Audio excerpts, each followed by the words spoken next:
Entonces, ya, entonces saludos a todos, veo gente de Ñuble, Parral, Puerto Montt, La Serena, Arica, de la Araucanía, Santiago, así que bienvenidos a todos. Me imagino que la semana pasada estuvieron todos y aquellos que se vengan incorporando, les doy la bienvenida a este ciclo de 5 sesiones, que ya partimos con la primera la semana pasada, esta es la segunda, con quien va a ser el presentador del día de hoy, al igual que la semana pasada, es Cristian Prado. Yo creo que no tengo que presentarlo ya, porque la semana pasada ya todos lo vieron. Lo más importante que Cristian es la vasta experiencia que tiene en estos temas, es profesor al igual que todos nosotros, por lo tanto entiende todas las problemáticas de poder llevar y la ansiedad de poder llevar estas nuevas bases curriculares en religión católica a la sala de clase, y ese es el objetivo puntual, hacer una bajada didáctica, concreta, con ejemplos bien prácticos. Así que la idea es que participen en el chat, nos vayan contando la experiencia de estas sesiones, qué tal les pareció la de la semana pasada, qué tal les ha parecido no solamente ahora, la experiencia que han tenido aquellos que nos conocen como SM en nuestra relación con la Escuela Católica y con los proyectos que hemos diseñado.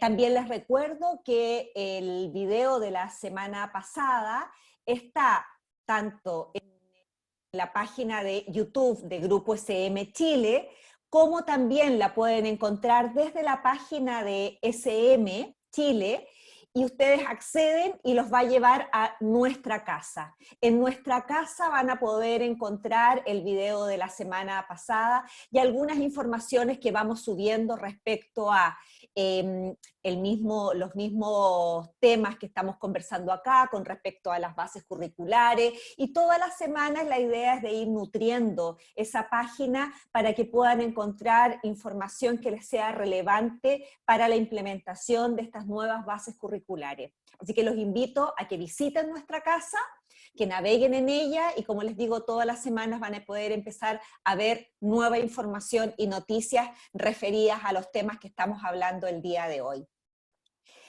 También la idea es que en el chat participen y hagan preguntas respecto a los temas que va hablando. Vuelvo a recordar que nosotros no somos los autores de las bases curriculares, pero sí tenemos un gran interés en poder recoger estas bases, traducirlas en un lenguaje sencillo, práctico, para que ustedes puedan llevarlas a cabo el 2021. Por lo tanto, todas las preguntas, por favor, que estén orientadas a ese modelo didáctico, a consultas de cómo se interpretan, cómo se comprenden estos nuevos objetivos de aprendizaje, ¿ya?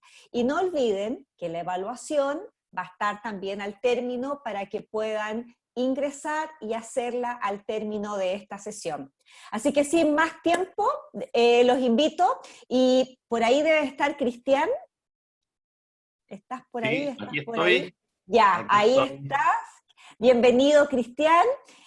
Tenemos ya, va subiendo igual que la semana pasada. Partimos lentito, pero día viernes en la mañana, ya vamos en 39 participantes, se siguen sumando, esperemos que podamos llegar igual que la semana pasada, que tuvimos 345 participantes, así que esto habla de un interés y de las ganas de poder escucharte y que les cuentes cuál es el objetivo de la sesión de hoy, y me imagino una recapitulación de lo que vieron la semana pasada para aquellos que se vienen integrando el día de hoy.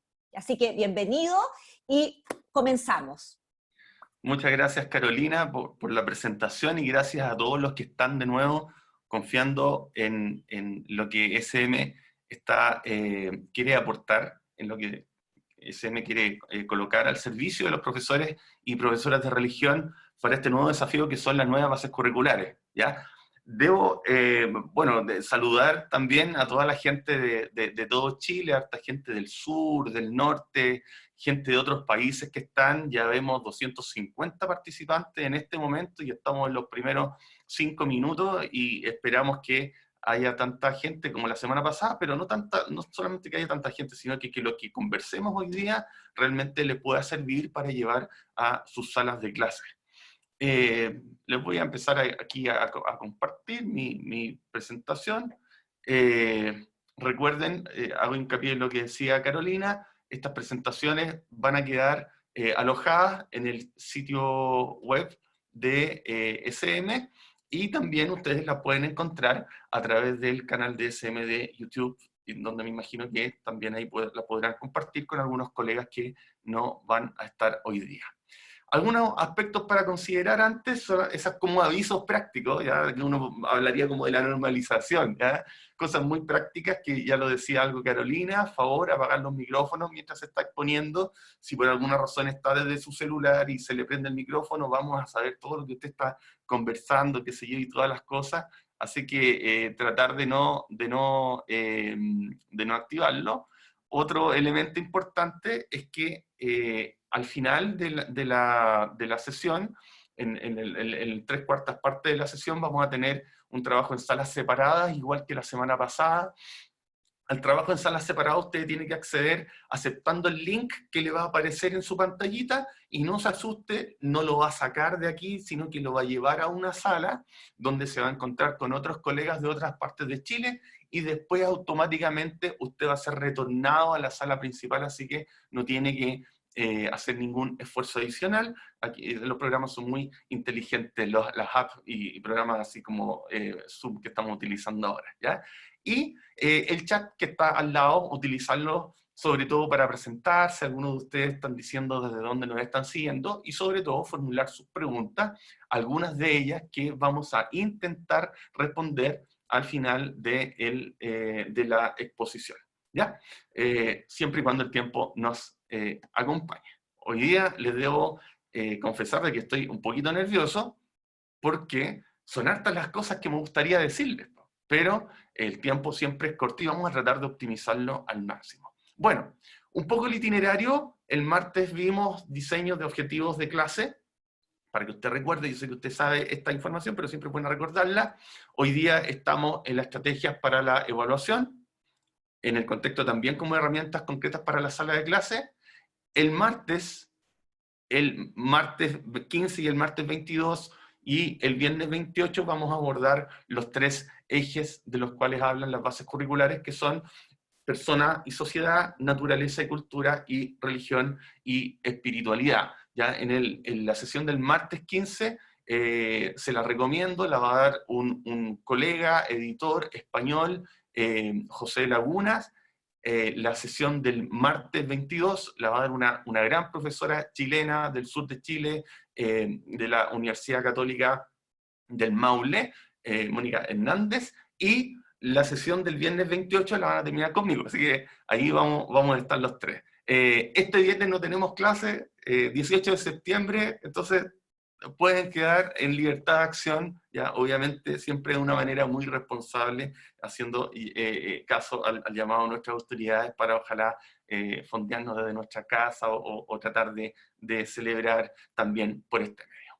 Bien, estuvimos el martes con el diseño de objetivos de clase, y ahora vamos a las estrategias para la evaluación de los aprendizajes en el contexto de las nuevas bases curriculares y del decreto 67 de evaluación. Vamos a intentar abarcar esta macro pretensión, pero yo creo que nos va a resultar, ¿ya? Bueno, ahí está el menú de hoy, igual que el menú del martes, tiene una entrada, un plato de fondo y un postre. Después de esto me toca hacer el almuerzo, así que tengo que hacerlo en la medida de que se pueda, de que sea posible. A ver, voy a intentar, permiso, vamos a intentar sacar, voy a dejar de compartir pantalla un poquito. Les voy a pedir si es que hay alguno de ustedes que no habiliten la opción de rayar la pantalla. Se puede, pero no hacerlo, ¿ya? No rayar la pantalla, no lo hemos deshabilitado desde las atribuciones que uno le puede dar. Seguramente ahora se deshabilitará, pero no pasarle el dedo a la pantalla para que no se nos raye la pizarra, ¿ya? Sin autorización. Ahí está, la entrada del plato de fondo y el postre, que vamos a tratar de hacer un taller un poco más extenso que el martes, que fue bien cortito, pero tratamos de aprovechar el tiempo. Bien, recordando lo del martes, uno siempre debiese comenzar activando conocimientos previos, indagando lo que sabe el estudiante. Bueno, aquí no tenemos tiempo como para hacer un breve trabajo si vamos a hacer algo relacionado con lo del martes, pero si alguno de ustedes no vino, vamos a recordar las ideas centrales, las ideas principales del martes. El martes hablamos sobre las bases curriculares, sobre todo lo que había en el documento que se presenta a los profesores de religión entre las páginas 30 a las 51. ¿Se acuerdan que yo les dije, les hablé del documento, la estructura general, contenía una introducción, contenía un poco la justificación, y las bases mismas curriculares están entre las páginas 30 y las 51, y después viene una sugerencia de programa de estudio de primero básico a cuarto medio entre la página 51 y la 260. Pero nosotros nos centramos en las bases curriculares, entendiendo que las bases curriculares tienen el propósito de establecer objetivos de aprendizaje de la asignatura. Los objetivos de aprendizaje de la asignatura en general, ¿ya? Estas bases curriculares que contienen estos objetivos de aprendizaje, y estos objetivos de aprendizaje de asignatura son entendidos como acuerdos colectivos. Y estos acuerdos colectivos nosotros los podemos nombrar, mencionar en una palabra que se llaman estándares. Y las características de estos estándares, de estos acuerdos, es que son claros y son precisos, ¿ya? Estos objetivos de aprendizaje, en el caso de las bases curriculares de religión, se agrupan en torno a tres grandes ejes, que son los que están ahí, que ustedes ya, me imagino que ya conocen, ya han indagado, ya han leído: naturaleza y cultura, por un lado; persona y sociedad, por otro lado; y religión y espiritualidad, por otro lado, que van a ser los tres focos de las tres sesiones de este ciclo de charlas de SM.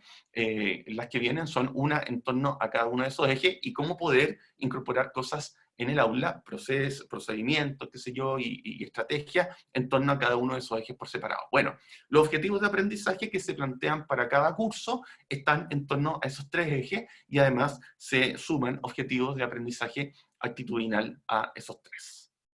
Lo otro que hablamos, que es muy importante, sobre todo para lo que viene hoy día, es que hablar de objetivos de aprendizaje, de OA, lo que está en rojo ahí en la pantalla, no es lo mismo que hablar de un objetivo de clase, ¿ya? Eso es muy importante de decir, ¿ya? También, hablar de objetivo de clase no significa hablar de planificación clase a clase, ¿ya? Que a veces uno habla de objetivo de clase y uno dice, pero ahora nos están pidiendo planificar clase a clase. No. Una cosa es el acto administrativo de la planificación, que lo pide la UTP a cada colegio, y cada UTP verá qué tipo de planificación pide: anual, mensual, semanal o clase a clase. Ese es el acto administrativo. Pero otra cosa es que, independiente del acto administrativo que rija en su colegio, o sea, independiente de la periodicidad de la planificación que a usted le piden, usted debiese tener un objetivo de clase, ¿ya? Y ese objetivo de clase es el objetivo que usted le plantea a sus estudiantes como un desafío, que es como una promesa. Usted le dice, por ejemplo: oye, al final de estos 90 minutos de clase, tú serás capaz de esto. Imagínense qué importante que un estudiante sepa que al final de los 90 minutos de la clase va a ser capaz de hacer algo. Ese es el objetivo de la clase, ¿ya? Que es distinto al objetivo de aprendizaje. El objetivo de aprendizaje casi siempre da cuenta de un objetivo macro, ¿ya? Un objetivo grande. O sea, por ejemplo, yo les presentaba el caso de un cerro, ¿ya? El objetivo de aprendizaje dice: nosotros tenemos que llegar a la punta de ese cerro que está ahí, ¿ya? Vi que habían algunos amigos, amigas de la quinta región, y yo les decía el martes, es el Cerro La Campana, ¿ya? Me han dicho que todos los profes de religión de Valparaíso suben el Cerro La Campana, ya, como parte de su formación ahí, y lo suben con una pura botella de agua de 200 cc, así, y tienen que llegar a la cima como parte de su purificación, ¿ya? No es así, pero supongamos que, digamos que el objetivo de aprendizaje es llegar a la punta del Cerro La Campana. Bueno, el objetivo de clase es el mapa con la ruta formativa, con el camino que usted plantea para llegar a la meta de aprendizaje, al objetivo de aprendizaje general, ¿ya? ¿por qué es usted el que tiene que plantear la ruta formativa? La respuesta es muy sencilla, porque usted conoce su contexto, usted conoce a sus estudiantes, usted conoce cuántos podrían subir por este camino, o cuántos necesitarían este otro camino, o qué detenciones tendríamos que hacer en la mitad del camino, dependiendo de las características físicas de su estudiante, de las características psicológicas de su estudiante, del entusiasmo que usted... Bueno, eso usted lo conoce. Por eso que los objetivos de clase no se lo dan en ningún programa, ¿ya? Y sino que usted los tiene que plantear de acuerdo a esta ruta formativa que usted plantee. Eso se llama, en otras palabras, la gestión microcurricular a partir de los objetivos de clase, que fue lo que nos quedó, o que nos debió haber quedado claro el día martes, donde usted tiene una responsabilidad de transformar esos objetivos de aprendizaje en objetivos de clase, ¿ya? Queremos llegar allá, pero yo tengo tal cantidad de clases y yo voy planteando objetivos de clase para ese caminar, ¿ya? Habíamos hablado, y si lo planteamos más o menos tangencialmente, aquí lo vamos a profundizar, que todo objetivo de aprendizaje posee elementos constitutivos que pueden ayudar a formular objetivos de clase. O sea, estos objetivos grandes, ¿cómo los miro para transformarlos en objetivos clase? No es algo que sea así como inmediato y mágico, sino que es mucho más práctico de lo que nosotros vamos a ver. Por ejemplo, aquí hay un objetivo de aprendizaje, objetivo de aprendizaje macro, que está en las bases curriculares de religión católica, las nuevas, este es de sexto básico, y dice así, abre comillas, reconocer la diversidad humana y cultural como dato que enriquece a la sociedad y a la comunidad de la iglesia. ¿Ya? Ese es un objetivo de aprendizaje que está planteado en las nuevas bases curriculares. Si ustedes miran lo que está ahí en verde, ustedes, la primera mirada que tendrían que hacer, si es que usted quiere hacer una adecuación de ese objetivo de aprendizaje y formular objetivos hacia diferentes clases, es mirar cuáles son los elementos constitutivos que tiene ese objetivo. Por ejemplo, ¿ya?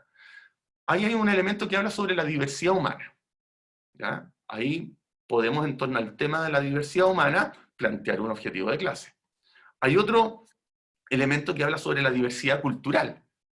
También podría, en torno a la diversidad cultural, plantear el objetivo de una clase distinta. Por ejemplo, hay una pregunta implícita en ese objetivo, que es, ¿cómo la diversidad enriquece a la sociedad? O bien otra pregunta como, por ejemplo, ¿cómo la diversidad enriquece a la iglesia?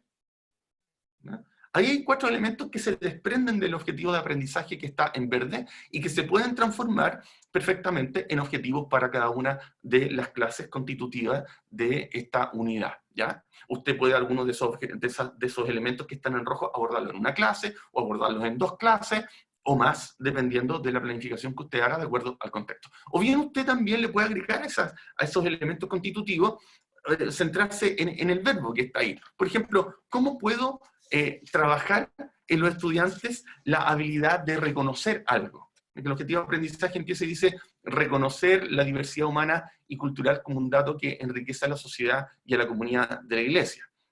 La verdad que, así, de una manera como personal, a mí el verbo reconocer así como en un objetivo de aprendizaje, a mí no me satisface mucho, pero por un elemento semántico, por lo que significa, porque uno puede reconocer y entender la palabra reconocer como distinguir, por ejemplo, como distinguir o identificar algo por sus características propias, ¿ya? Pero también reconocer, uno lo podría mirar como, por ejemplo, como expresar gratitud por algo que se experimenta como consecuencia de algún beneficio que yo obtuve, ¿ya? Entonces, este verbo reconocer se ocupa algunas veces, pero no es un verbo muy claro, pero en este caso es un verbo que está en las bases curriculares y nosotros podemos hacer una bajada perfectamente, a pesar de que no es un verbo perfecto, ahí no es muy observable, no es unívoca su traducción, ¿ya? Su significado, podemos hacer, sin embargo, a pesar de eso, una bajada muy buena a las salas de clase y enseñarles a los estudiantes a la habilidad de reconocer algo, ¿ya? Cómo yo puedo ser capaz de distinguir o identificar algo por sus características propias, ¿ya? Otra cosa que hablamos de los objetivos de clase, y en esta parte voy muy rápido, algunas claves para proponer buenos objetivos de clase. Los gringos siempre son muy prácticos en esto, ellos siempre ponen así, tratan de hacer simplificaciones, ¿ya? detrás de esto hay estudio, hay harta investigación, pero hay una clave que tiene que ver con esa mano extendida, que tiene que ver con cómo planificar objetivos de clase con 5 características que ellos le dicen SMART, ¿ya? Partiendo de las palabras que componen esto. La S de specific, ¿ya? Específico, ¿ya? Primera característica del objetivo de clase, debe ser específico. Debe ser, por lo tanto, centrado en lo que hará el estudiante, no en lo que hace usted. Ya hablamos de eso en la sesión pasada el martes. La M, medible y observable. ¿Qué quiere decir eso? Que es evaluable. Por eso, en el verbo anterior que ocupábamos, que yo veía en el objetivo de aprendizaje, el objetivo de aprendizaje directamente no es observable, no es medible, no es evaluable, pero yo en la bajada que hago, yo sí tengo que ocupar verbos que sean muy operacionalizables, muy observables. Ya si no, no puedo dar una evaluación clara respecto al logro de los estudiantes. La A de alcanzable por todos, y ahí en alcanzables por todos, yo les mencionaba la vez pasada de que es muy importante que en los objetivos de aprendizaje usted también aplique, incorpore los principios del DUA, en el sentido de que si es que queremos que los objetivos sean alcanzables por todo el estudiante, por ejemplo, primero promover usted múltiples medios de representación, o sea que usted le pueda presentar los aprendizajes por diferentes formas a los estudiantes, ¿ya? O bien que los estudiantes tengan, otro principio del DUA, múltiples formas de expresión de los aprendizajes. O sea, que ellos puedan expresar lo que ellos aprenden de manera distinta. Yo les decía la semana pasada el caso, si usted dice, ya todos tienen que expresar este aprendizaje a través de una obra de teatro ahí adelante de la sala o en el salón de actos de la sala grande del colegio, no sé qué, y resulta que hay niños que tienen pánico escénico y no lo van a poder hacer. En cambio, si usted le dice, mira, exprésame este aprendizaje de otra manera, escoge tú la manera que más te acomode, yo les aseguro que sus estudiantes los van a sorprender, ¿ya? Van a poder comunicarle a ustedes los aprendizajes de ellos de diferentes maneras. Entonces, por eso, alcanzables por todos los estudiantes, expresables por todos los estudiantes. La R de relevante para el enfoque del curso, o sea, alineado con el objetivo de aprendizaje.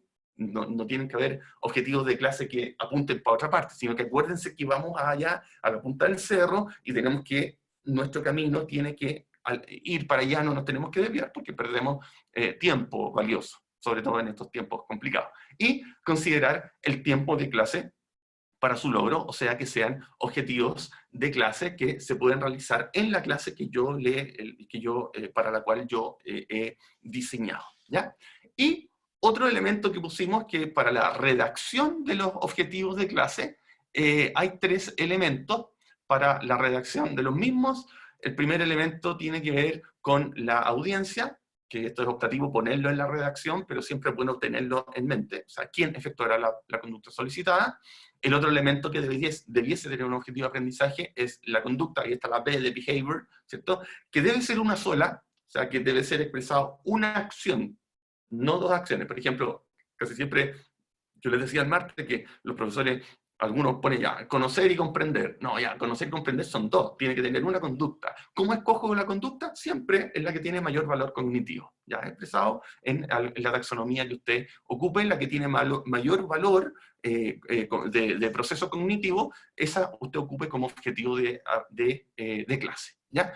Evitar el uso de verbos no observables, tales como saber, conocer, entender, apreciar, reflexionar. Cierto, son objetivos bonitos, pero ¿cómo yo los evalúo? ¿Cómo yo sé que alguien entiende algo? ¿Ya?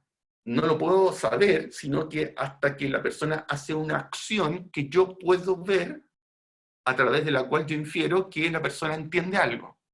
¿Se fijan la diferencia?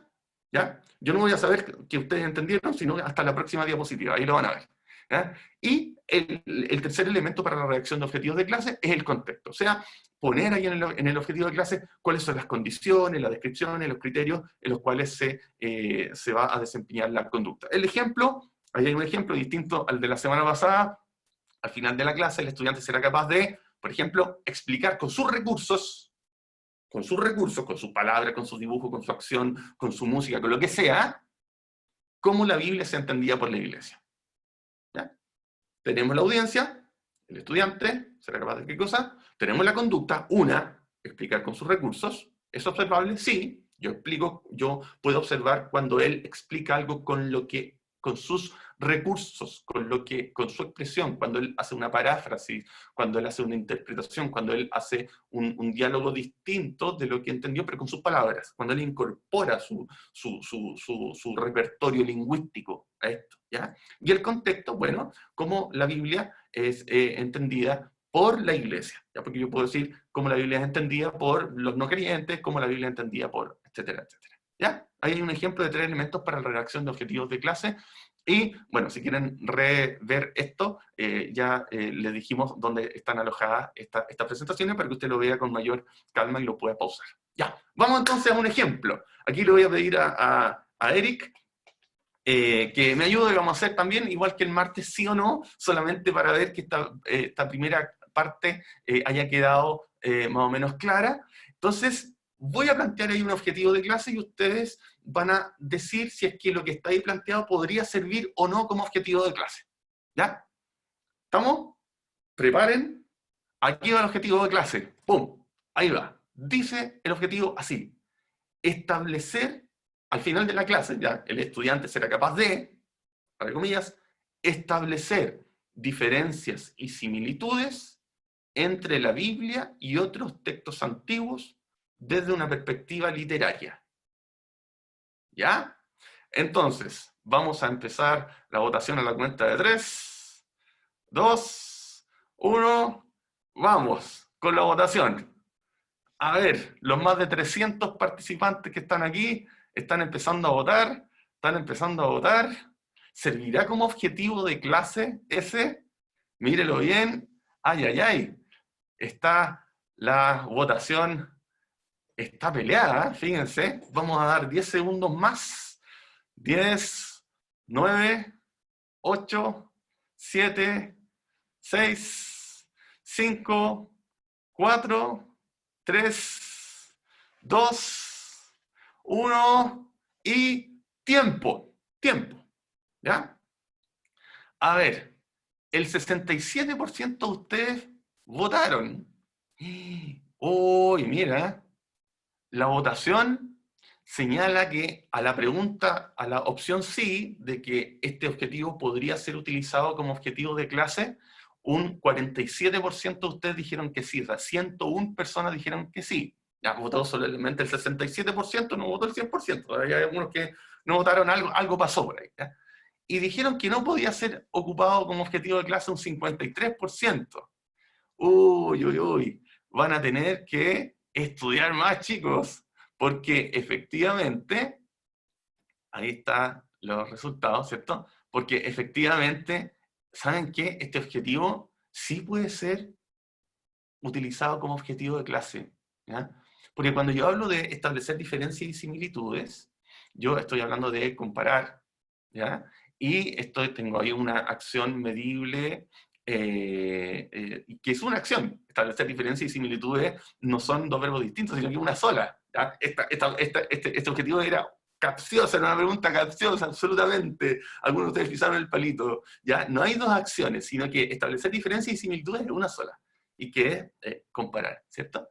Entre qué cosa, la Biblia y otros textos antiguos, ¿cierto? Ahí está el qué, perdón, el dónde, y el cómo es desde una perspectiva literaria, porque yo podría haber dicho, yo establecer diferencias y similitudes desde una perspectiva teológica, en el caso que yo compare la Biblia con otros textos sagrados, por ejemplo, ¿ya? Pero ahí yo puse desde una perspectiva literaria. Entonces, sí, ese objetivo de la clase sí puede ser ocupado como objetivo de clase, ese objetivo que estaba planteado ahí. Así que el llamado es, la invitación es a que ustedes en sus grupos de trabajo más adelante puedan hacer siempre esta práctica, ¿ya? Esta es una práctica que se va verificando de a poco y es una invitación a que ustedes la hagan con mucho empeño y siempre, ¿ya? Pero no desanimarse, porque para eso viene esta segunda parte, que son las estrategias de evaluación para el aprendizaje en el contexto de las nuevas bases curriculares de religión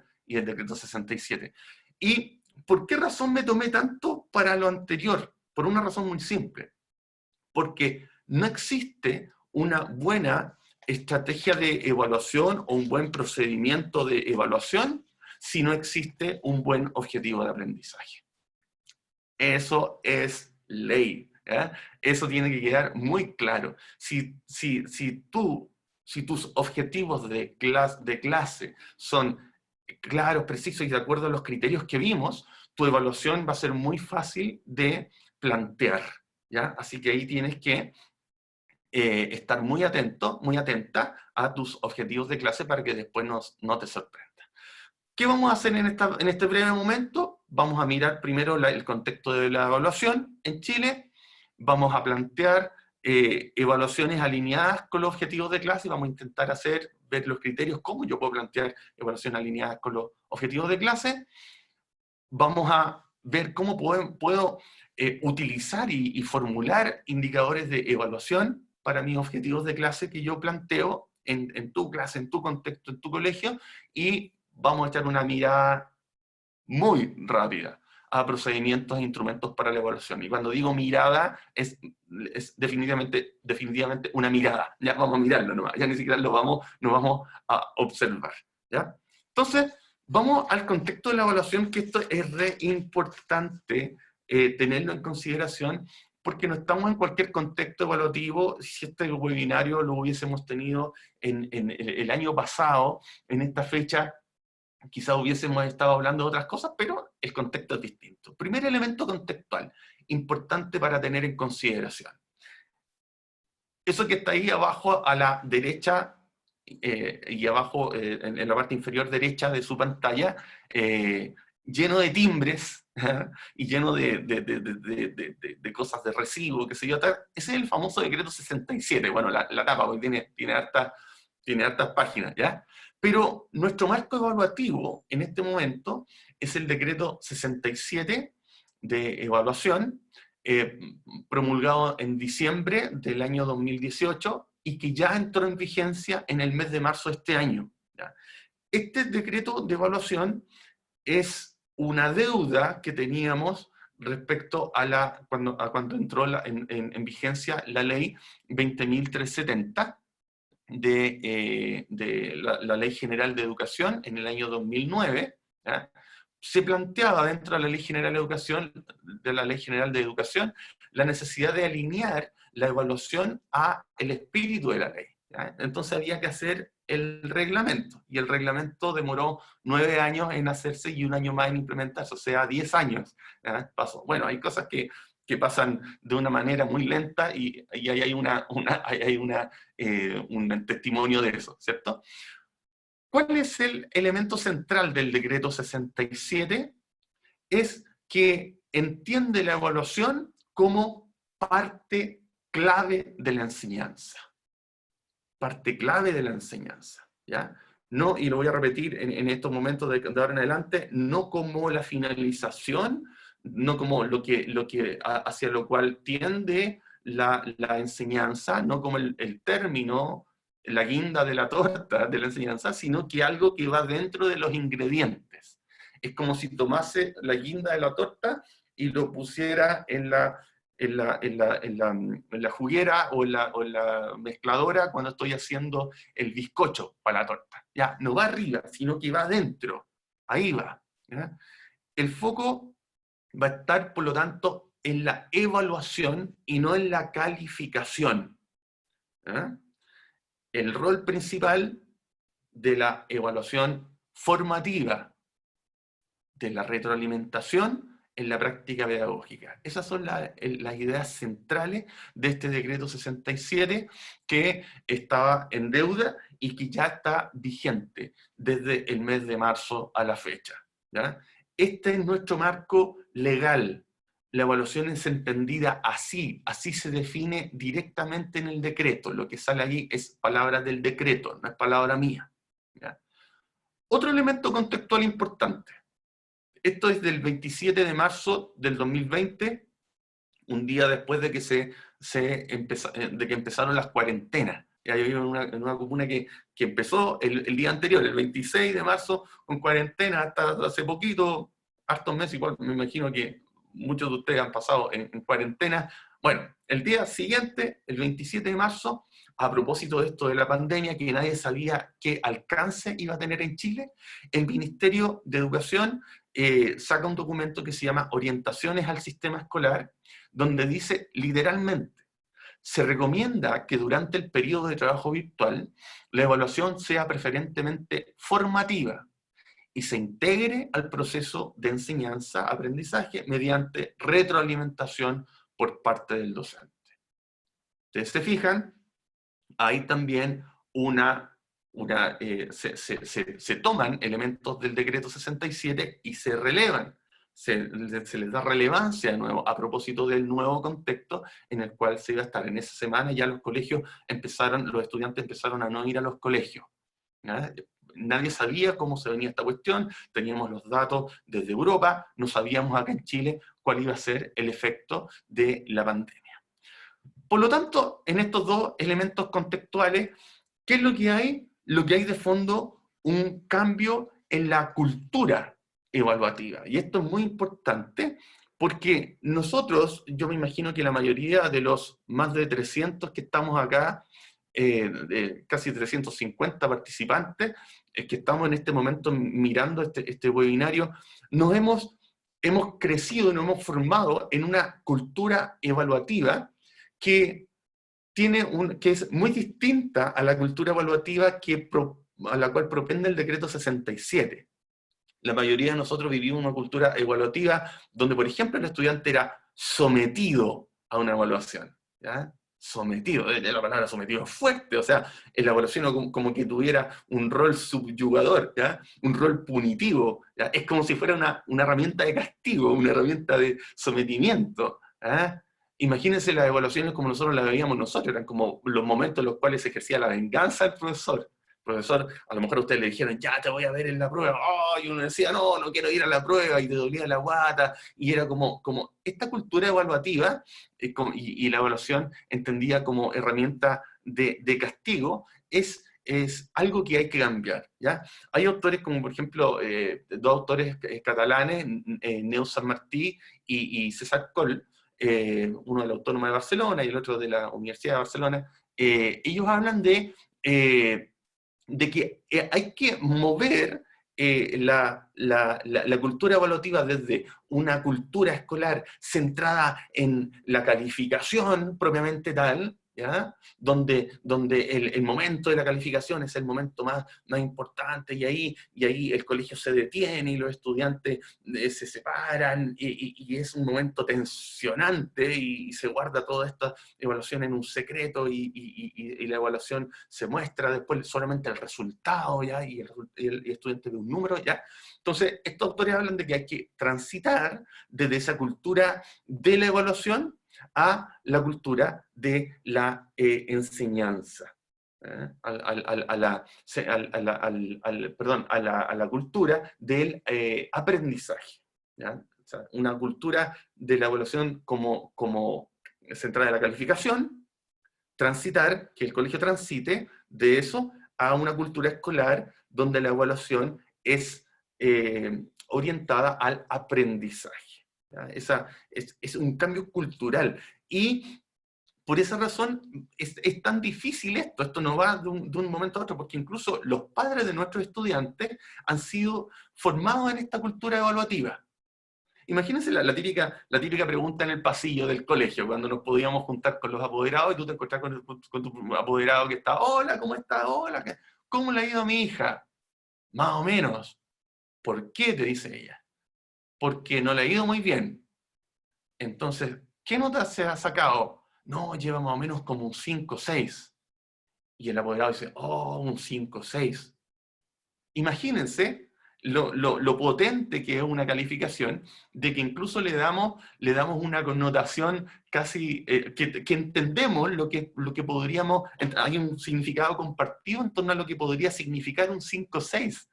Imagínense esta cultura donde un 5 es más o menos, un 5,5 un poquito mejor, un 6 un poquito mejor, un 7 un poco más, y no es lo mismo sacarse un 3,8 que sacarse un 1,5. O sea, todo está centrado en la calificación. Bueno, nosotros hemos sido formados en esa cultura, los padres de nuestros estudiantes han sido formados en esa cultura, las familias y la mayor parte de nuestros estudiantes también, ¿ya? Hay algunos de ustedes que están levantando la mano, yo les voy a pedir de que la pregunta la puedan hacer ahí en el chat y la vamos a responder después al final, ya están tomando nota y a ver si podemos responder alguna de esas preguntas, ¿ya? Es un cambio en la cultura, y ese cambio en la cultura significa que desde los consejos de profesores que junto a los equipos directivos de los colegios tienen toda la potestad de empezar a cambiar esa cultura, ¿ya? Cada colegio tiene que decidir de una manera colegiada, ¿ya? Estas no son decisiones solamente del sostenedor o del director o del jefe o jefa de la UTP, sino que tiene que haber un cambio cultural a esta cultura donde la evaluación es preferente formativa y tiene un foco en la retroalimentación que vamos a ver ahora. El mandato oficial, por lo tanto, separa la evaluación de la calificación. El mandato oficial sitúa a la evaluación como parte del proceso y no al final del mismo. O sea, fíjense que muchos profesores de religión querían poner nota y luchaban por poner nota, no, y tenemos que poner nota, tenemos que poner... Y ahora justamente el sistema evaluativo hace que la nota no es lo importante, sino que la evaluación formativa es lo importante y ya vamos a ahondar en eso. Bueno, esto como contexto ideal hasta el día 27 de marzo, pero nosotros ahí, miren lo que pasó, todos estos colores, ¿conocen esos bichitos que están ahí? Bueno, nos movieron todo el panorama, y la única certeza que nosotros tenemos en este momento es que no tenemos certeza si los estudiantes están aprendiendo o no. ¿Ya? Es fuerte decirlo, pero hay que decirlo. ¿Por qué no tenemos certeza si los estudiantes están aprendiendo o no por estos medios virtuales? Porque la información que podemos recoger a partir de nuestros instrumentos de evaluación es insuficiente. ¿Debido a qué? A factores como, por ejemplo, las condiciones disímiles de conectividad que tenemos con nuestros estudiantes.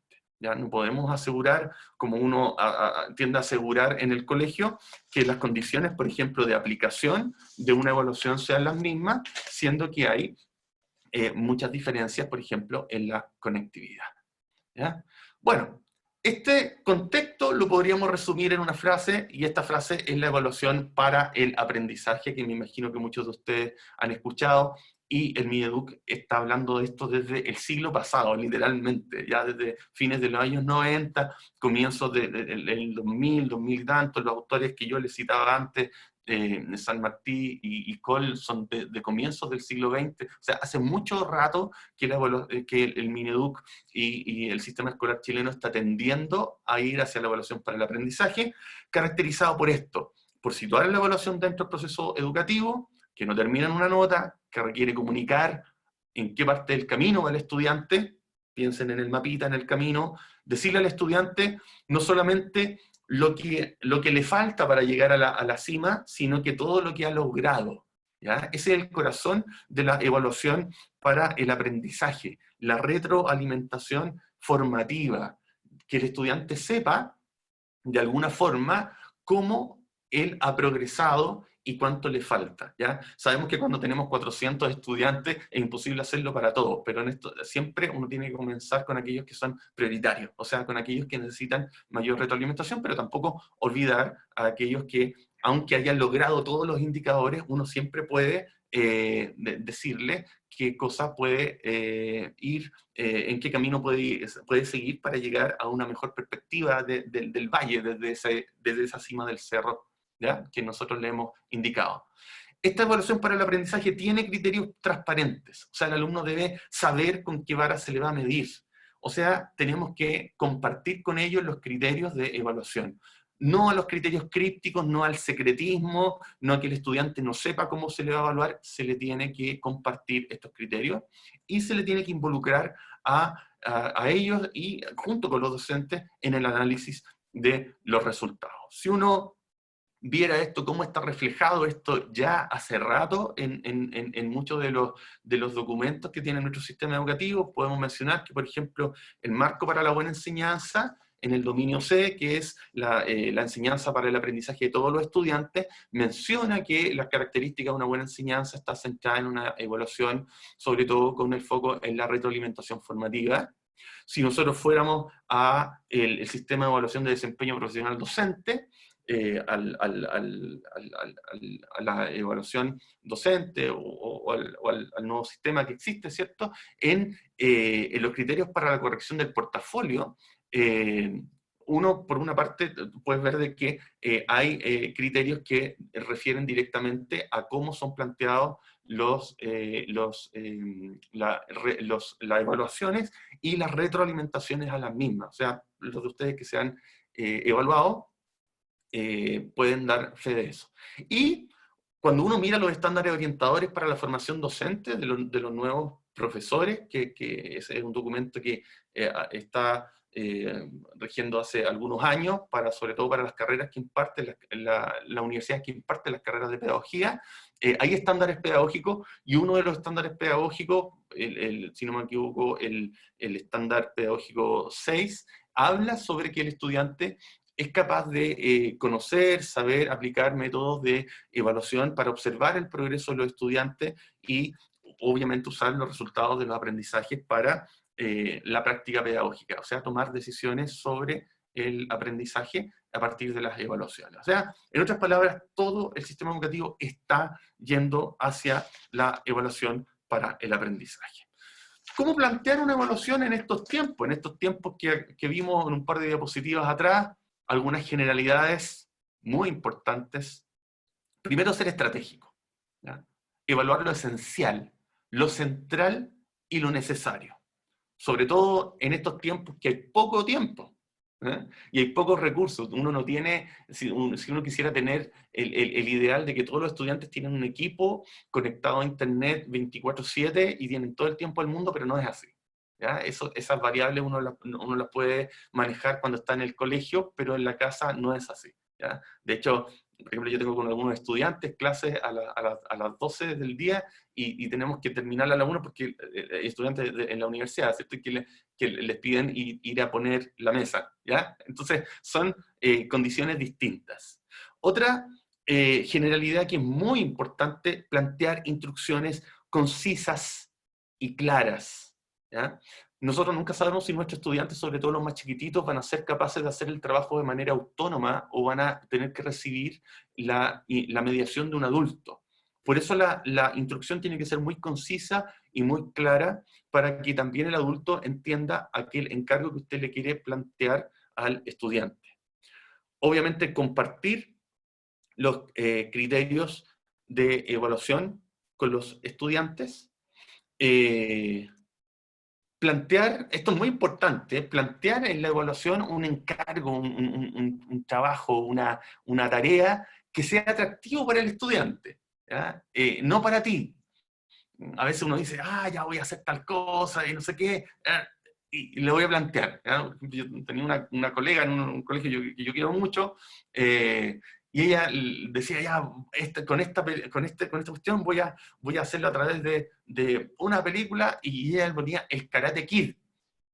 El Karate Kid es una película que tiene como 50 años, ¿ya? Y a los niños no le hacía absolutamente ningún sentido estos personajes patilludos con pantalones de pata elefante, no sé, casi, no sé. La profesora quizás para ella le hacía recordar su adolescencia, pero a estos niños no le decía nada, eran puros viejos los que estaban ahí, el señor Miyagi no significaba nada, no sé qué. Entonces, algo que era muy atractivo para el profesor, quizás para el estudiante no es atractivo pensar desde la perspectiva del estudiante qué puede ser atractivo para él, y esa tarea no se la va a olvidar nunca. Hace algunos meses atrás, bueno, el año pasado, me encontré con un estudiante de que yo le hice clase en la básica y en la media, y me lo encontré en la calle, y de repente me dice, ¡oh, Cristian, qué bueno verte, profe! Pucha, me da un abrazo, y me dice, profe, siempre me acuerdo de ti por dos cosas. Entonces yo pensé en ese momento, yo dije, se va a acordar por los encargos que les hice, por las clases. Y me dijo, la primera cosa que yo me acuerdo de ti es que una vez después de una actividad fuimos hartos compañeros y contigo del curso fuimos a comer completo. Chuta, yo dije, ya, perdí todo el esfuerzo que yo te hice durante varios años, ya, lo único que le queda es cuando fuimos a comer completo, pero qué importante, eso daría para otra charla. Pero me dijo, y lo segundo, que todavía lo guardo en mi pieza, es una vez que nos hiciste hacer una Biblia con cajitas de fósforo. La famosa biblioteca, y algunos de ustedes seguramente la han hecho. Bueno, decía, y esa todavía la guardo. Entonces, imagínense que ese encargo que fue, yo se lo di, digamos, en un encargo que no era una invención mía, sino que la vi en algún momento y se la planteé a los estudiantes, él lo atesoró porque le hizo sentido, ¿ya? Incluso me dijo, todavía le estoy devolviendo las cajas de fósforos que le robé a mi mamá. ¿Ya? Imagínense tantas cajas de fósforo ahí, todavía fue significativo para este estudiante. Y, por último, estas generalidades, no abusar siempre de los mismos recursos, no abusar de las películas. Profesores de religión, por favor, no abusen de las películas tienen múltiples argumentos, ustedes centrarse nomás, quizás si va a ocupar una película, en una escena de una película, de no más allá de 3 o 5 minutos, donde se vea cuál es el argumento principal o cuál es la idea principal que usted tiene que presentar. Por lo tanto, ¿cómo plantear una buena evaluación?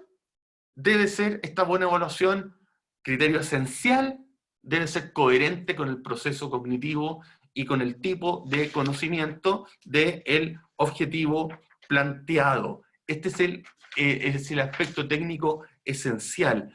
Hay poco tiempo para evaluar, por lo tanto, aprovecharlo, plantear esta evaluación coherente con el objetivo planteado. Por ejemplo, yo pasé a la rápida esto el martes, pero ahora no lo voy a pasar tan rápido, ¿ya? Tu objetivo final es que tus estudiantes lleguen a situarse en alguna de esas operaciones cognitivas, ya sea de nivel inferior o superior. Recordar, conocer, comprender, aplicar, analizar, evaluar, ¿ya?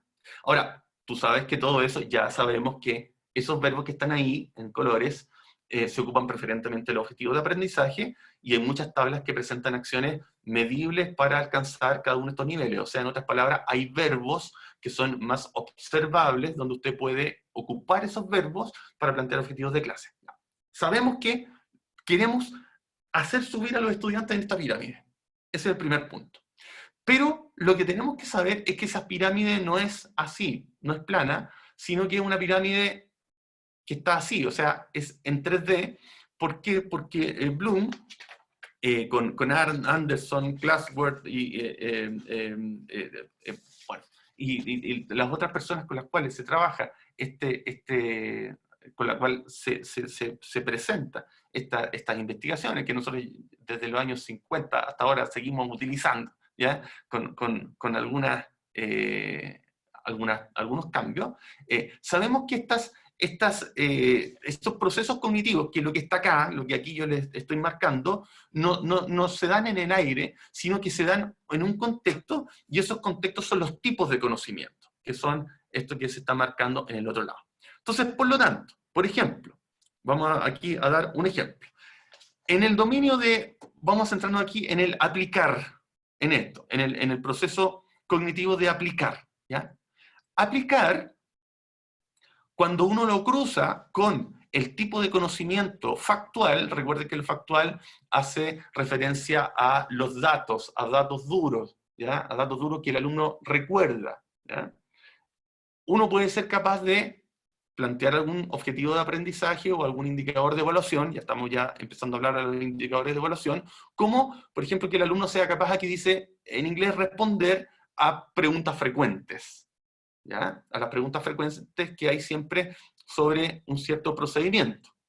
Pero en cambio, si yo tomo este proceso cognitivo y lo cruzo con un tipo de conocimiento procedimental, va a dar otra acción, y esa acción es, en este caso ahí dice en inglés, realizar pruebas, por ejemplo ahí dice de pH a una muestra de agua.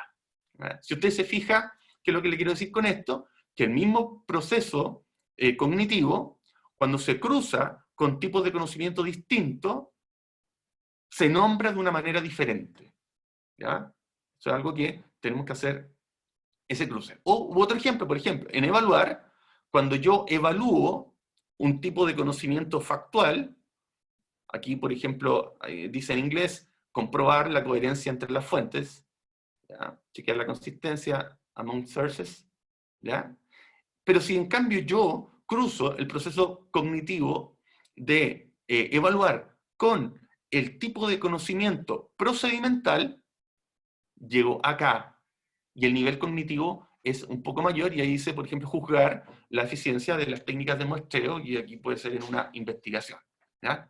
¿Cómo se cruza esto en la clase de religión? Eso está en inglés, eso no es, un gráfico mío, sino que eso es de la Universidad Estatal de Iowa, una gráfica que hicieron en el año 2012. Vamos a ver un ejemplo en la clase de religión. Acá arriba están los procesos cognitivos de orden inferior, recordar, comprender, aplicar, de orden superior, analizar, evaluar y crear. Y aquí están los tipos de conocimiento, factuales, que son los datos, ¿cierto? Con los conocimientos conceptuales, conceptos obviamente, los procedimentales y los metacognitivos. Vamos a mirar cómo uno puede ir ordenando los indicadores de evaluación y los objetivos de aprendizaje a medida que uno los sitúa en esta tabla, que esta no es una tabla inventada por mí, sino que está en la taxonomía de Bloom revisada por Anderson del año 2002, que se llama la tabla de las dimensiones del conocimiento. Por ejemplo, vamos a ocupar un pretexto que es un contenido, ¿ya? Que es la Reforma Protestante, por ejemplo. Yo puedo plantear un objetivo de aprendizaje aula o un indicador de evaluación al nivel, referido al proceso cognitivo de recordar un concepto. Digo, por ejemplo, ahí, nombrar las causas de la Reforma Protestante.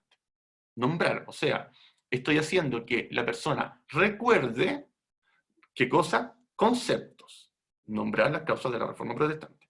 Si yo quiero subir el proceso cognitivo dentro del mismo tipo de conocimiento conceptual, yo podría plantear, por ejemplo, aquí en el analizar, fíjense, caracterizar las causas de la Reforma Protestante. Ya no solamente quiero que las nombre, sino que el proceso cognitivo ya sube a un pensamiento de orden superior, al analizar, donde es capaz de descomponer en partes y poder señalar las características de esas partes. Ahí está, caracterizar las causas de la Reforma Protestante. Y si yo quiero subirlo más todavía, yo cambio el verbo y pongo, por ejemplo, emitir un juicio sobre las causas de la Reforma Protestante. Ahí estoy movilizando otros procesos, estoy movilizando otros recursos del estudiante y lo estoy llevando a un proceso cognitivo de orden superior. Vamos a otro ejemplo, en otro tipo de conocimiento, en el conocimiento procedimental, ocupando algo que es, por ejemplo, el manejo instrumental de los textos sagrados, en este caso de la Biblia. Por ejemplo, si yo quiero, en el tipo de conocimiento procedimental, llevar al estudiante a un proceso cognitivo de comprender, yo puedo señalar como objetivo de aprendizaje o como indicador de evaluación que el estudiante sea capaz de señalar las partes de su Biblia de trabajo. O sea, que él tome su Biblia y me diga, la marque y la abre y diga, aquí está el Nuevo Testamento, aquí está el Antiguo Testamento, y aquí están los libros no sé qué, y aquí están lo no sé dónde. Y aquí está el índice, y aquí está no sé qué. Eso es señalar las partes, ¿ya? No solamente que las conozca, que las recuerde, sino que él puede hacer un manejo instrumental, pero solamente en el sentido de señalar. Si yo quiero avanzar un poco en complejidad del proceso cognitivo y quiero llevar ese mismo tipo de conocimiento, por ejemplo, a un ámbito de aplicar, yo puedo proponer este objetivo de aprendizaje.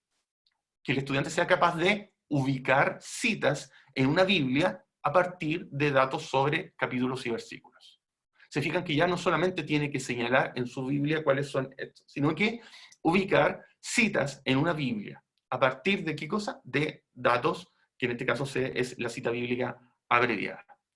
Y si yo quiero tirar mucho más arriba, quiero movilizar mucho más recursos del estudiante y quiero llevarlo hacia un proceso cognitivo centrado al crear, por ejemplo, dentro del tipo de conocimiento procedimental, podría decirle, por ejemplo, que él debería ser capaz de diseñar, crear, ¿cierto?, un método abreviado para la búsqueda rápida de citas bíblicas. Decirle, mira, aquí está la Biblia con estas y tantas páginas que tiene, diseña un método abreviado para la búsqueda de citas rápidas en la Biblia. Bueno, esta tabla de dimensiones del conocimiento es una manera muy práctica de que ustedes pueden ir ordenando esta ruta en base a los aprendizajes de aula, los objetivos de aprendizaje de aula, pero también en base a los indicadores de logro que vamos a plantear a partir de esos objetivos de aprendizaje aula.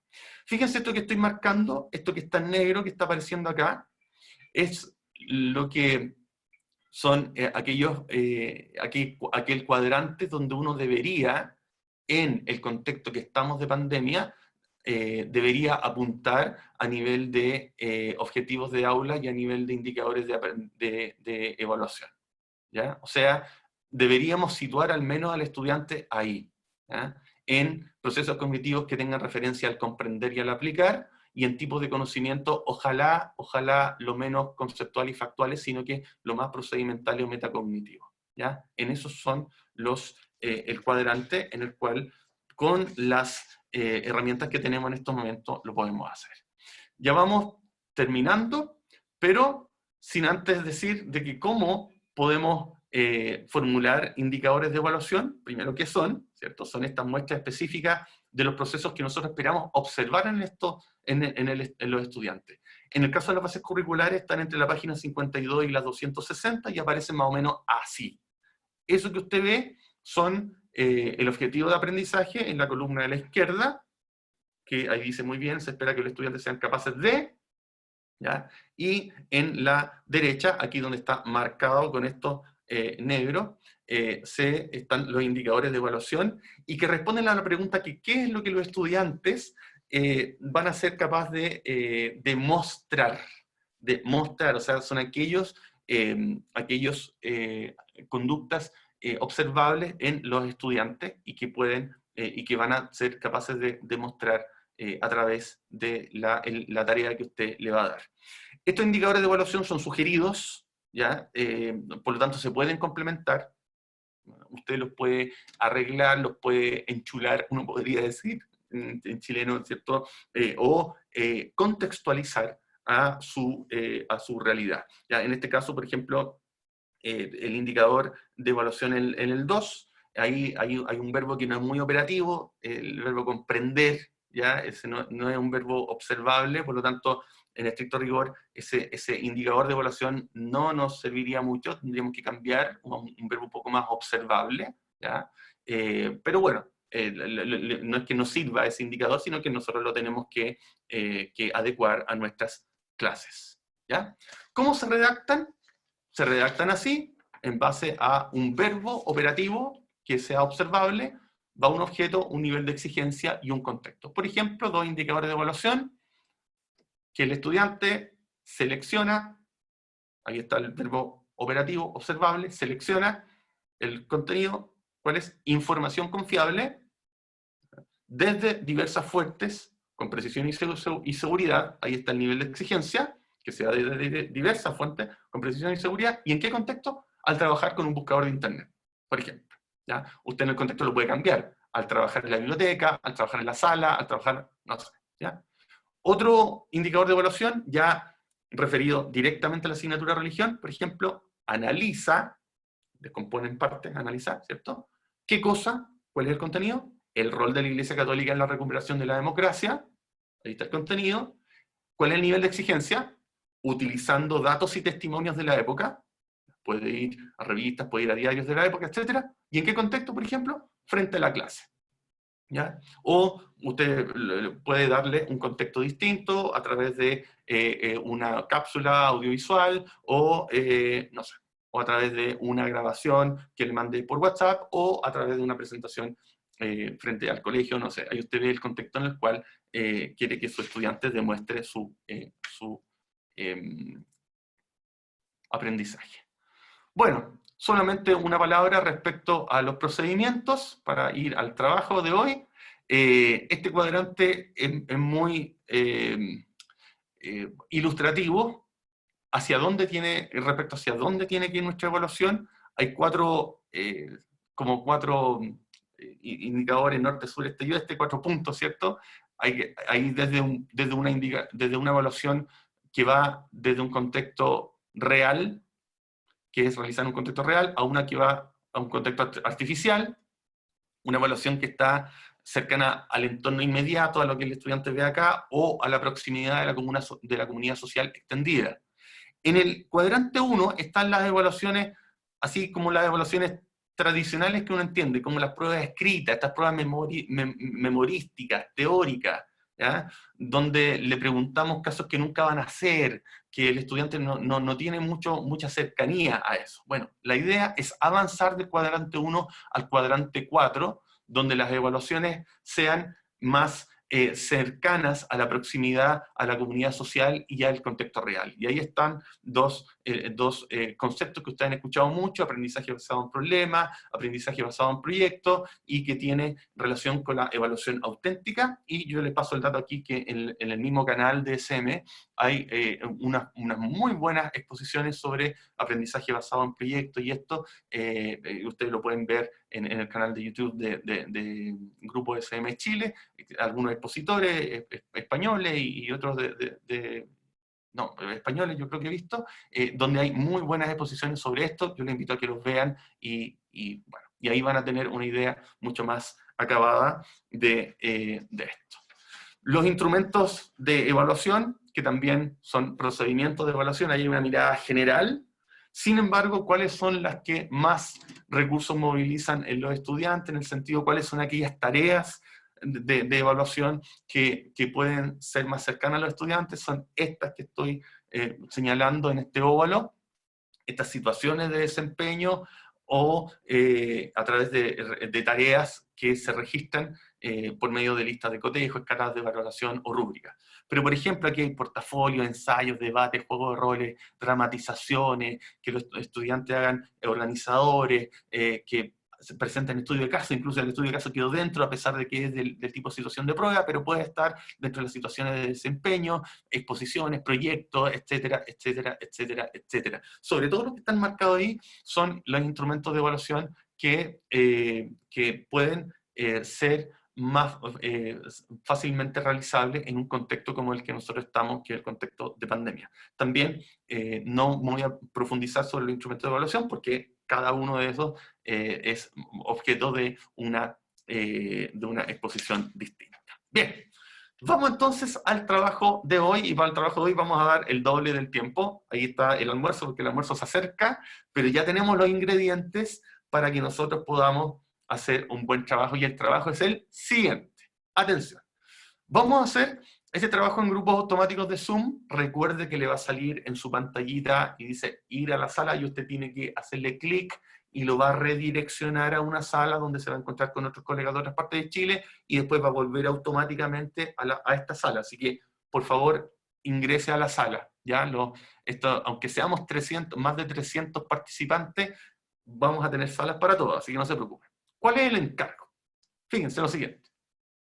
A partir del siguiente objetivo de aprendizaje de clase, no objetivo de aprendizaje general, sino que objetivo de clase, proponga dos indicadores de evaluación, ¿ya? O sea, ¿qué espera que el estudiante haga, ¿ya? Al final de la evaluación, que le debería mostrar a usted, y el procedimiento o instrumento a través del cual evaluaría, que era la diapositiva anterior, que como yo lo quiero poner esto como prueba, como para saber, ¿ya? A ver, ¿qué pondrían? Sin que nosotros hayamos profundizado en los instrumentos de evaluación, sino que para indagar. Quiero un poco indagar en esa parte, ¿ya? El curso de séptimo básico, esta es una clase que es la clase número 15, así como antes de las vacaciones de invierno, en el primer semestre, y ahí está el objetivo de clase. Ahí está, dice, comparar los ritos de las grandes tradiciones religiosas de Medio Oriente, cristianismo, judaísmo e islam, desde un punto de vista formal y simbólico. Desde la forma y desde los símbolos, los ritos. Comparar los ritos de estas tres religiones desde un punto de vista formal, de cómo son, y simbólico, de lo que significa, ¿ya? Entonces, la idea es que ustedes tengan estos 10 minutos para que conversen. En torno a eso, le puede sacar en estos momentos, si usted quiere, con su celular, sáquele una foto al encargo para que no se lo olvide. Y, ¿qué es lo que van a tener que llenar? Digamos, vamos a hacer como una breve encuesta acá, pero lo vamos a hacer a través de Mentimeter, también que esta app que utilizamos también la semana pasada. Usted puede escanear ese código QR que está allí y lo va a llevar a una votación donde usted va a tener que poner ahí solo una palabra. y la palabra es, ¿cuál es el procedimiento que usted utilizaría? ¿Ya? O sea, de todo lo que usted discutió en el grupo, ahí va a tener que poner solamente el procedimiento. Eso es como para saber yo qué procedimiento pondrían ustedes. ¿Ya? Entonces, vamos a tener 10 minutos para hacer esto y en este momento le voy a pedir a Eric que se pare en grupo, recuerde hacer clic en su en la pantallita. ¿Ya? Entonces, nos vemos en 10 minutos más. Ahí está el procedimiento. ¿Ya? Ahí le debe salir un clic, dice, el anfitrión lo invita a unirse a la sesión para grupos pequeños. Van a haber 29 grupos. Haga clic en el botoncito azul, unirse a sesión para grupos pequeños, y recuerde que después de vuelta lo va a traer a la sesión central.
la buena costumbre de juntarse con los colegas de religión de su zona, de su ciudad, de su diócesis, ¿ya? En general los profesores de religión trabajan bien solo en los colegios. Yo conozco muy poquitos colegios en los cuales hay equipos de religión grandes, de 3, 4, 5 o más profesores de religión. En la mayoría trabaja 1 o 2 profesores por colegio, entonces tiene que hacer grupo, esto no lo puede llevar solo. Qué bueno que los comentarios que ustedes están poniendo, de que les encantó el grupo, de que hubo un buen intercambio cultural, de Rengo, Puerto Montt y Chillán, miren la zona sur, no alcanzaron a escribir la palabra, no importa, la pueden escribir ahora. En fin, qué bueno. Nosotros queremos valorar eso porque lo que menos quisiéramos hacer en estos momentos es que esto fuese solamente un soliloquio. Lamentablemente siempre hay tiempo. Nos gustaría haber hecho mucho más grupos y mucho más tiempo para los grupos, pero bueno, siempre hay un tiempo que cumplir y sobre todo en estas circunstancias. Entonces, yo quiero compartir con ustedes, solamente un momentito acá, quiero compartir con ustedes los resultados de lo que ustedes pusieron en su en la evaluación con Mentimeter, ¿cierto? Ahí sóplenme, háganme así si se están viendo los resultados. ¿Se ve? Ok, perfecto, genial. La pregunta hacía alusión a qué procedimiento, instrumento usted utilizaría. Fíjense, algunos ponen ahí cuadros comparativos. Claro, hay dos cosas, hay que comparar los ritos desde un punto de vista formal, desde un punto de vista simbólico. Algunos evaluarían eso con rúbrica, etcétera, harían quizá un debate, algo que diera, a partir de lo que leo en fíjense que es una nube cambiante, va cambiando a medida que ustedes están accesando y anotando sus resultados, se van poniendo se van manifestando cuáles serían algunos procedimientos o instrumentos que ustedes utilizarían para la evaluación. Siendo que no fue el objetivo de esta sesión, sin embargo, hay ciertas tendencias que marcan, que es la que ustedes están viendo. Sin embargo, a pesar de eso, acuérdense de que la tarea tiene que cumplir con los criterios que nosotros vimos hace un rato, que están hace algunas diapositivas atrás, ¿ya? Esa yo la dejo, y vamos a compartir ahora lo que sigue antes de las preguntas con las cuales vamos a finalizar, ¿ya? ¿Cómo están expresados los objetivos de aprendizaje? Vamos a poner, antes de esto, voy a responder algunas preguntas de ustedes, ¿ya? Algunos de ustedes hicieron preguntas por el chat. Yo aquí anoté unas poquitas porque en realidad no se puede responder todas por el tiempo. Una persona de ustedes dijo que ya cambió esa visión de evaluación formativa y para realizar la promoción debe existir una calificación. Ojo, no hay que confundir acá los dos ámbitos. Siempre para la promoción debe haber algún criterio que lleve a una nota, a una calificación, pero eso no significa que el proceso esté centrado en la calificación, ¿ya? Tiene que haber un criterio que sea un estándar que señale de una manera directa, de una manera específica y entendida por todos si es que el estudiante cumplió con los objetivos o no. Y el elemento común que nosotros entendemos es la calificación, por lo tanto, este aprendizaje se expresa al final en una calificación, así que no es, como puso ahí uno de ustedes, que se estén pisando la cola ni nada de eso. Las calificaciones siguen, pero sin embargo hay algo bien importante. El colegio es el que determina el número de calificaciones. Eso es muy importante porque había un mito urbano que decía ya, las notas de la evaluación van a corresponder al número de horas de la clase más una. Entonces si tenía 6 horas de clase son 7 evaluaciones. Es un mito urbano, El Ministerio de Educación exige una calificación final por estudiante y son los colegios los que en sus reglamentos de evaluación ponen qué cantidad de evaluaciones van a tener y qué carácter van a tener esas evaluaciones, si van a ser formativas o sumativas. Entonces, esa discusión, el decreto 67 propone de que se dé en el interior de los colegios, sus unidades técnicas, sus equipos directivos y sobre todo el consejo de profesores, en conjunto con toda esta otra instancia, tienen que determinar eso. ¿Ya? Alguien pregunta por qué no se pueden evaluar conductas que demuestran valores como la responsabilidad, que también es un aprendizaje que ayuda a los aprendizajes de contenido de habilidades, y la respuesta es sí, sí se pueden evaluar, de hecho se deben evaluar. ¿Ya? Y hay toda una teorización respecto a la evaluación de actitudes, que los invito a ustedes a ver, no fue el objeto principal de esta breve sesión, pero sí, la respuesta a esa pregunta es que sí se pueden evaluar las actitudes, porque también las actitudes es parte de, la actitud es parte del caminante. Imagínense en esta referencia que hicimos a la subida del cerro, la actitud es muy importante en el que camina, no solamente escoger la ruta adecuada, no solamente escoger los elementos para el camino, como el agua, como la comida, sino que la actitud es muy importante y se puede valorar, ¿ya? Se puede dar una evaluación. Y hay una pregunta también que aquí dice, ¿de qué manera entonces podremos dejar evidencia del aprendizaje de los estudiantes en el contexto de la pandemia? Bueno, la evidencia que podemos dejar siempre yo le mencioné, se pueden dejar de alguna manera dependiendo de la tarea, la retroalimentación, depende de la tarea que usted proponga y la retroalimentación que usted haga. Lo que yo indiqué ahí es que esa evidencia en estos tiempos se torna insuficiente.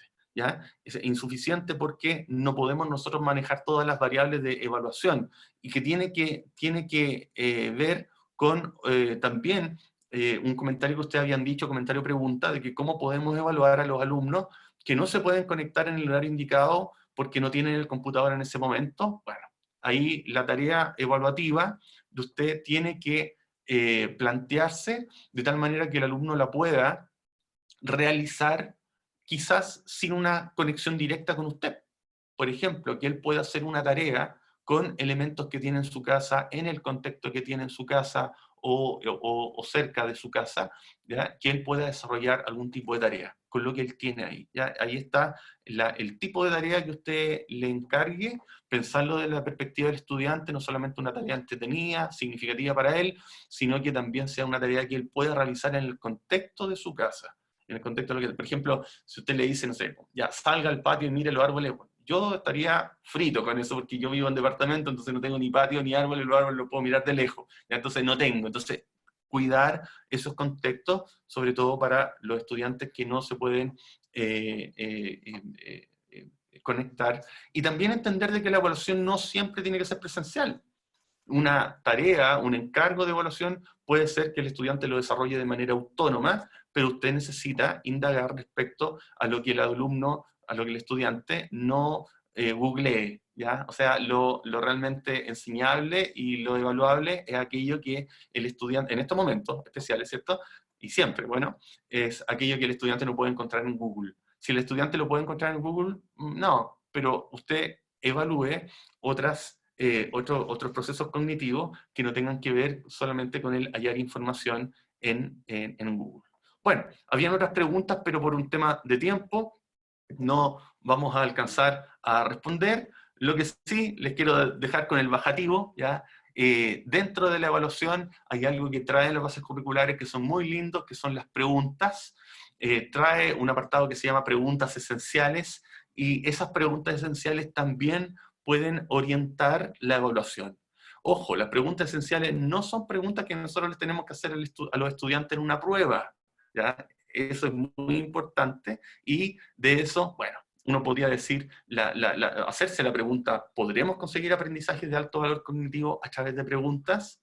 La respuesta que yo les digo es sí. Bueno, y si quieren verlo, por lo menos en las últimas sesiones que nos quedan, vamos a tratar de incorporar algo de este punto, que es un punto bien lindo en las bases curriculares de religión católica que se están ofreciendo ahora.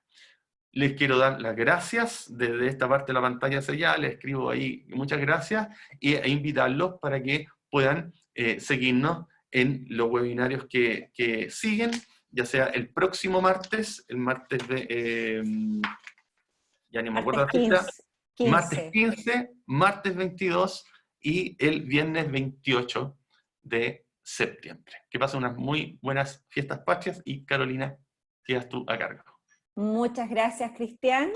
Le damos la gracia a todos los participantes. Entendemos que algunos se tuvieron que ir retirando porque justo coincide con la hora que tienen que hacer clase y tienen que cumplir con sus horarios. Pero para terminar, sigue 254 participantes, una excelente convocatoria, al igual que la semana pasada. Los felicito por la participación. Gracias a todos ustedes por estar acá. Insisto en que es necesario tener estos espacios. Recojo lo que tú mencionaste, Cristian, de que no solamente esperemos que estos espacios estén acá. Ustedes tienen la posibilidad de contactarse, comunicarse, compartir experiencias educativas en su zona, y eso es importante el día de hoy. O sea, que la distancia física no sea un distanciamiento social, y sobre todo en estas áreas educativas donde tenemos que trabajar integrados, cooperativamente, buscar estrategias, compartir la creatividad que los docentes solemos tener, pero compartirla con otros para impactar en los aprendizajes de los niños, ¿ya? Bueno, recuerdo lo mismo que tú recordaste, Cristian, la evaluación, recordar también dónde está el video, si hay alguien que ustedes conozcan que no se sumó a las primeras sesiones y a esta tampoco por un tema de horario, que puedan ver el video donde está cargado a través de la página de Grupo SM Chile en YouTube, y también a través de nuestra página de SM, donde los va a llevar a nuestra casa para que puedan ver y repetir estas sesiones de trabajo.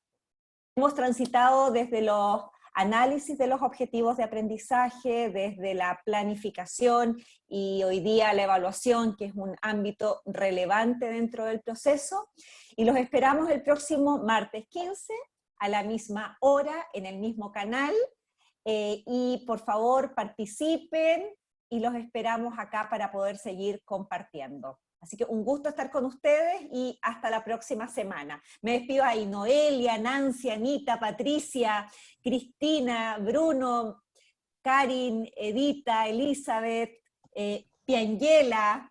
Piangela se pronuncia, ¿cierto? Hazme Piangela, ¿sí? Sí, perfecto. Ahí a todos me estoy despidiendo, Juan, Rita. Un gusto haber estado con ustedes, Luis. Y que estén muy bien, Bruno también ahí. Cariños a todos y nos estamos viendo. Gracias. María, feliz fin de semana. Muchas gracias. Muchas gracias, profesor Cristian. Nos vemos el martes. Gracias. Bueno, exposición, me encantó. Chao. Gracias, me encantó. Muy bueno. Muy bueno, buenísimo. Súper excelente. Bendiciones para todos. Muchas gracias. Bendiciones. Chao. Gracias. Chao. Excelente trabajo. Muchas gracias al grupo que compartimos. Adiós. Chao.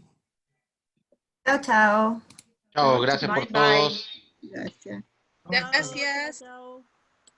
Muchas gracias por todo.